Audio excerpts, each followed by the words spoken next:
할렐루야, 우리 하나님을 찬송합니다. 주님을 사랑하는 분들, 주의 말씀을 또한 사랑하신 줄 압니다. 1년의 성경 일도가는 꿀송이 보약 큐티. 오늘 2024년 1월 9일 화요일입니다. 오늘의 말씀은 창세기 25장에서 27장의 말씀입니다. 오늘 말씀을 제가 준비했지만 참 심오하고 깊어서 참 말씀이 놀랍습니다. 우리가 아침마다 참 주의 성실이 크도소이다 하고 에레미야 예가서의 선지자가 감탄한 것처럼 날마다 하나님 말씀 앞에 우리가 머리를 조아릴 때 그 하나님의 위대한 그 섭리, 놀라운 역사, 그리고 우리 인생들의 타락한 냄새나는 모습들, 연약함들, 실수들, 그럼에도 불구하고 하나님의 구속의 역사의 강물은 유유히 흘러가는 이런 놀라운 하나님의 손길들을 성경을 통해서 보게 됩니다. 자, 오늘은 좀 정신을 바짝 차리시고 말씀 공부를 해야 되겠습니다. 그 학교 다닐 때 수학 시간에 맨날 졸고 산수 공부를 잘 못하신 분들은 오늘 좀 힘드실 거예요. 오늘 좀 수학 공부를 하려고 그래요. 창세기 27장 1절에서 2절을 보시면 이삭이 너무 늙어가 갖고 눈이 이게 이제 노안이 와가지고 희미해가지고 뭐 큰아들인지 작은아들인지 뭐 분별을 못할 정도로 눈이 거의 소경이 돼버렸어요. 안 보여요. 그러니까 그의 죽음이 이제 세상을 떠날 날이 멀지 않았음을 본인인 이삭이 스스로 느낍니다. 그래가지고 아이고 내가 죽기 전에 얻는 정신이 있을 때 우리 맏아들 에서에게 장자권의 축복을 해줘야 우리 아버지 아브라함부터 이어지는 이 축복이 계속되지 하고 생각을 하고 장자인 에서에게 이제 축복하고 죽으려고 생각을 하고 있는 이제 장면이 나오는 거죠. 그 창세기 27장 41절에도 그 맏아들 에서가 뭐라고 했습니까? 아버지의 곡할 때가 가까웠다 그랬잖아요. 그러니까 이건 식구들 전체가 다 느끼는 거예요. 본인인 아버지도 오마 나 죽겠네 이제 죽어. 죽기 전에 내가 할 일을 해야지, 숙제를 해야지, 축복을 넘겨주고 가야지. 이렇게 이제 자신도 죽을 거라고 생각을 하고 그 식구들이 봤을 때도 아버지 곡할 때가 다 됐네. 아버지 곧 돌아가시겠네. 이런 지금 분위기다 그 말이죠. 이런 분위기다 그 말이죠. 그런데 참 반전이 있어요. 성경을 계속 읽어가다 보니까 이삭이 빨리 안 죽네? 아니 야곱이 그 20년 동안 그 외삼촌 라반의 집에 먼 타국에 가서 아들 12명 나갔고 그냥 큰 부자가 돼서 돌아올 때까지도 와본께 아버지가 살아계셔. 그래서 저는 이 성경을 읽다가 여기에 의문을 가진 거예요. 그러니까 여러분 저처럼 성경을 읽다가 의문을 가지시면 그 의문이 좋은 거예요. 우리가 하나님을 믿는 믿음의 의문을 가진다거나 하나님의 그 역사심과 하나님의 말씀의 의문을 갖는 것은 이것은 잘못된 것이지만 그 하나님의 진리를 더 알고 싶어서 마치 학교에서 학생이 선생님이 뭘 가르쳐 주는데 그 집중해서 수업에 들으면서 어떤 것이 잘 이해가 안 돼서 선생님 질문이 있습니다. 그렇게 물어보는 건 선생님들이 좋아하지. 안 그래요? 그거는 선생님에 대한 도전이 아니고 오히려 선생님 수업에 집중하고 있다는 좋은 거죠. 그러니까 우리가 때로는 성경을 읽다가 이상하다. 아니 이삭이 곧 죽는다고 해갖고 난리를 치더니 안 죽네? 그럼 왜 하나님이 그때 꼭 죽을 것 같은 그런 분위기를, 그런 상황을, 그런 환경을 만들었을까? 이게 제 의문점이었다는 거죠. 왜 그러지? 거기에 하나님의 섭리가 있었다는 거죠. 그 섭리를 제가 알았을 때, 그러셨구나. 너무 은혜가 된다는 거죠. 막 형이 동생 죽이려고 하고 막 동생이 형 축복 빼앗아 버리고 막, 아내가 남편 속여불고 막 이 풍파가 그냥, 이 집안에 몰아닥친, 그래서 동생 막 타국으로 도망 빼버리고 이런 기가 막힌 평지풍파가 집안에 일어났을 때 그 엄청난 사건이 일어난 이유는 이삭이 빨리 죽는 줄 알고 그랬단 말이에요.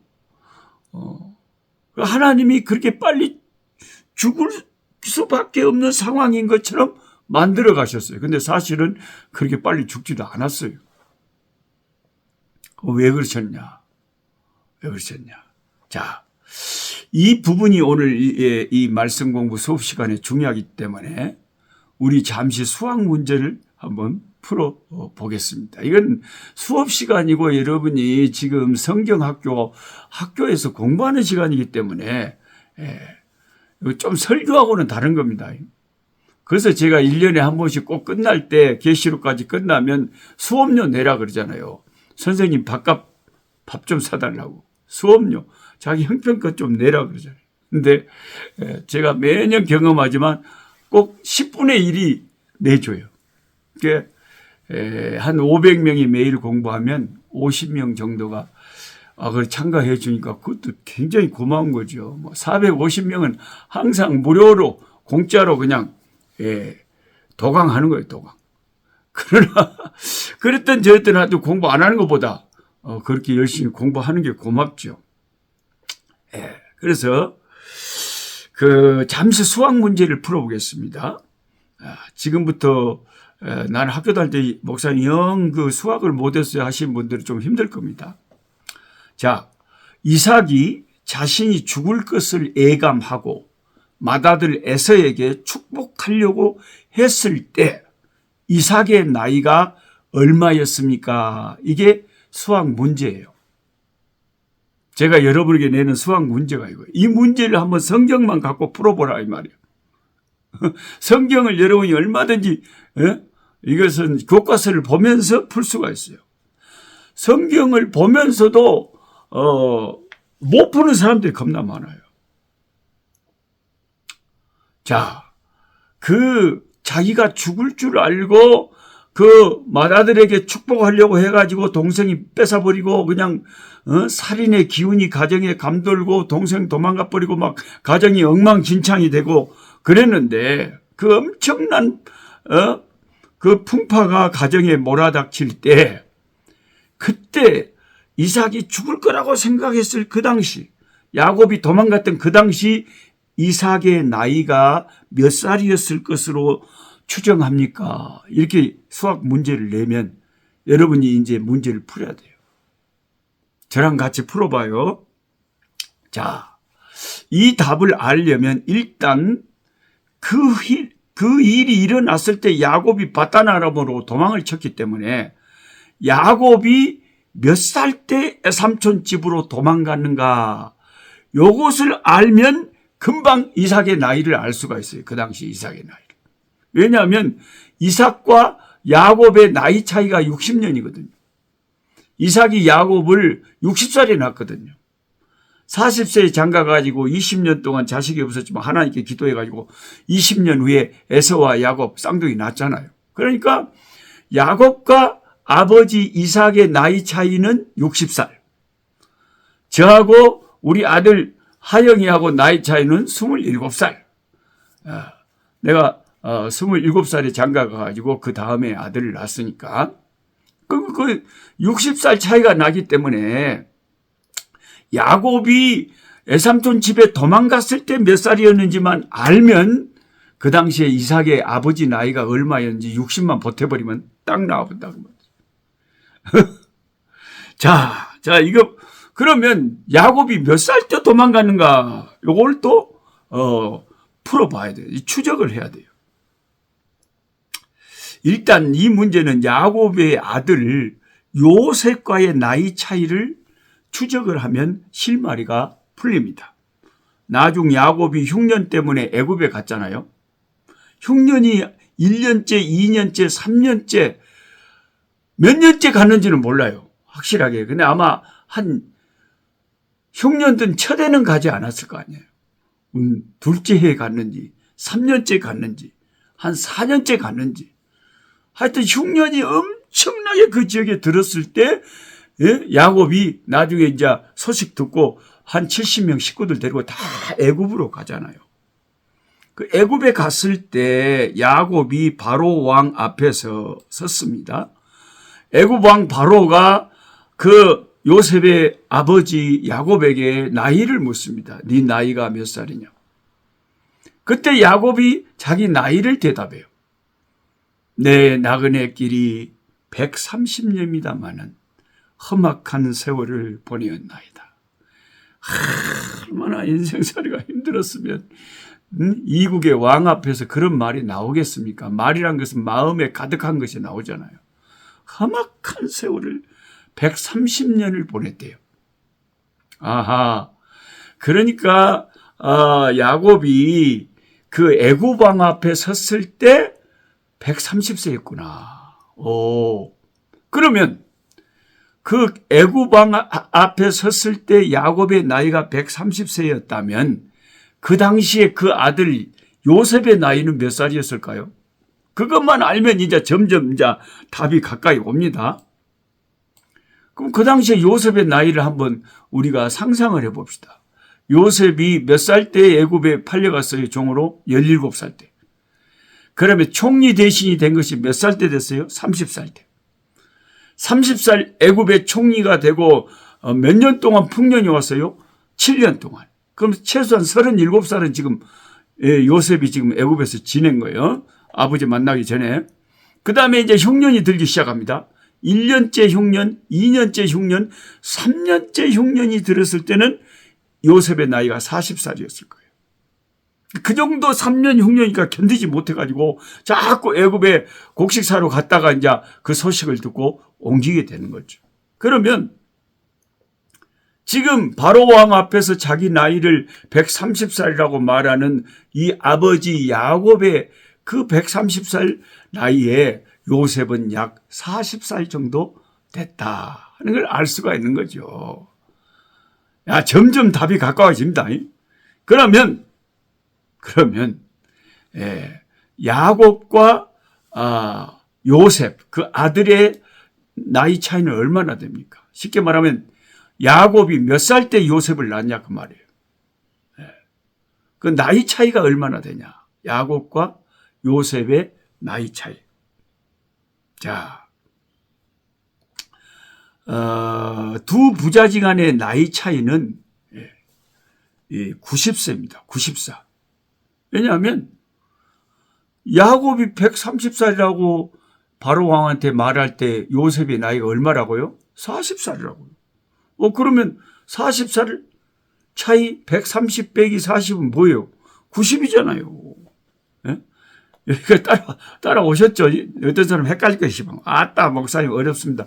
근데 조금만 생각해 보시란 게 아버지 나이가 130인데 아들 나이가 40이에요. 그럼 두 아버지하고 아들 나이 차이가 몇 살이에요? 90살이단 게. 그러니까 쉽게 말하면 야곱이 90살 때 요셉을 낳았다 그 말이에요. 그렇죠? 그러면 야곱의 나이 90살 때 요셉을 낳았으니까 그러면은 야곱이 메소포타미에 가서 두 여인과 결혼하고 매년 자식을 낳아가지고 요셉이 11번째 자식이니까 결혼하고 약 10년 후에 요셉이 태어난 거죠. 그렇다면 야곱이 90세에 요셉을 낳았고 10년 전에 결혼했으니 야곱이 결혼했던 나이가 80세라는 것을 이제 드디어 잡은 거죠. 이제 드디어 답이 나왔어요. 야곱이 바단 아람에 가서 바로 결혼해가지고 아들들을 낳기 시작했으니까 약 80세 어라운드 80세나 뭐 한 77세나 이럴 때 애삼촌 집에 갔던 거예요. 그러면 쉽게 말해서 야곱이 80세 때 바단 아람 애삼촌 집에 갔다면 그 야곱하고 아버지 이삭하고 나이 차이가 60세라 그랬죠? 그러면 그 당시에 드디어 이삭의 나이가 나와버린 거예요. 이삭의 나이가 80 플러스 60 얼마예요? 140세다. 그 당시에 이삭의 나이를 알기 위해서 이렇게 긴 수학 문제를 풀었습니다. 그럼 이제 여러분이 의문이 생길 거, 아따, 목사님이 이 많은 아까운 시간을 다 바쳐갖고 뭔 성경 공부를 하다가 그렇게 수학을 푼다요. 알고 보면 여러분 은혜가 돼요. 그거 참 성경이란 건 너무 깊고 오묘하다니까요. 제가 왜 이렇게 시간을 많이 들여서 그 당시에 이삭의 나이가 140세로 추정된다고 말씀드리냐면 그 이유는 이삭이 몇 살 살았냐 이 말이요. 예. 이삭이 몇 살 살았냐 그 말이요. 그걸 알고 교회 댕기겨 시방? 예? 교회를 10년 이상 댕겼는데도 이삭이 몇 살 살다 죽었어? 몰라. 엄마? 모르는 게 자랑이요. 창세기 35장 28절 한번 읽어보시라고요. 밑줄을 치시고 180세에 죽었다 그러잖아요. 그러면 140대 왜 죽음의 소동을 일으키냐 그 말이요. 아직 죽지도 않을 나이, 앞으로 40년을 짱짱하게 더 살아야 될 사람인데 왜 하나님은 40년 전에 이삭을 죽음의 환경으로 내몰아가지고 그냥 뭐 큰아들 축복한다고 하다가 그냥 작은아들한테 축복을 속아갖고 해불고 작은아들 막 도망쳐버리고 죽이려고 그러고 그 형이 왜 그런 일이 일어나도록 하나님이 만드셨냐 그 말이에요. 40년을 더 살 사람을. 그 이유가 뭐냐? 이유는 딱 한 가지죠. 하나님이 아브라함에게 약속하신 그 아브라함의 후손들이 순수한 혈통을 유지하면서 그 이방인 가나안 여자들하고 결혼해서 해가지고 그 나라를 이룬 게 아니고 그래도 친척이 있는 하나님을 섬기는 메소포타미아의 그 친척 애삼촌 집에 가서 야곱이 그곳에 가서 야곱을 통해서 하나님은 이 아브라함의 그 계보를 이어가고 메시아의 계보를 이어가게 하려는 섭리가 있었단 말이에요. 그런데 인간들에게 가만 놔두면은 이 에서처럼 가나안에서 여자들을 얻어갖고 결혼할 판이고 야곱은 집안을 떠나는 거 싫어해요. 성격이 내성적이고 아주 조용한 사람이라 한 번도 뭐 들판을 쏘다니지도 않고 사냥도 안 하고 어디 외국에 간다는 것은 상상도 안 해. 가기 싫어요. 그러면 어떻게 해야 됩니까? 야곱을 저 머나먼 타향에 보내서 그곳에서 이제 여인을 만나서 아브라함의 후손들을 번창하게 하는 12지파의 근간을 이루는 12아들을 낳게 하려고 하나님은 원하시는데 얘 안 가려고 그러는데 어떻게 해요? 형이 그냥 그 일에 가정 일에 연루돼 가지고 형이 자기를 죽이려고 그냥 눈에 불을 켜고 있으니까 그냥 후닥닥 야반 도중에 엄마 지시를 따라서 아이디어를 따라서 얻는 도망을 쳐버립니다.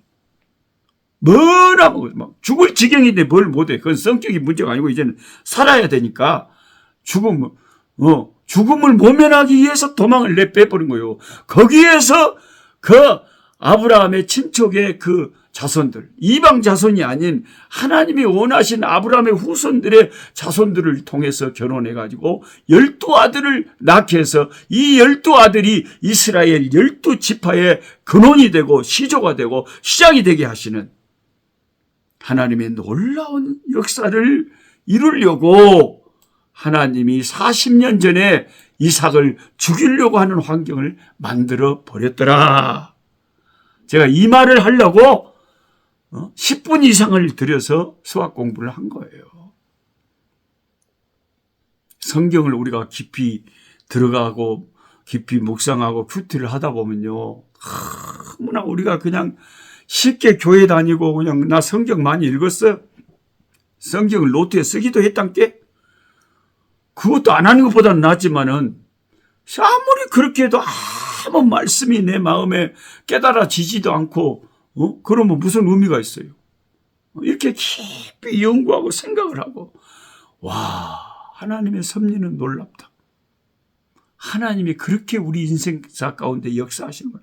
아, 그래서 그렇게 하나님이 그런 일이 일어나게 해가지고 야곱을 그곳에 보내셨구나.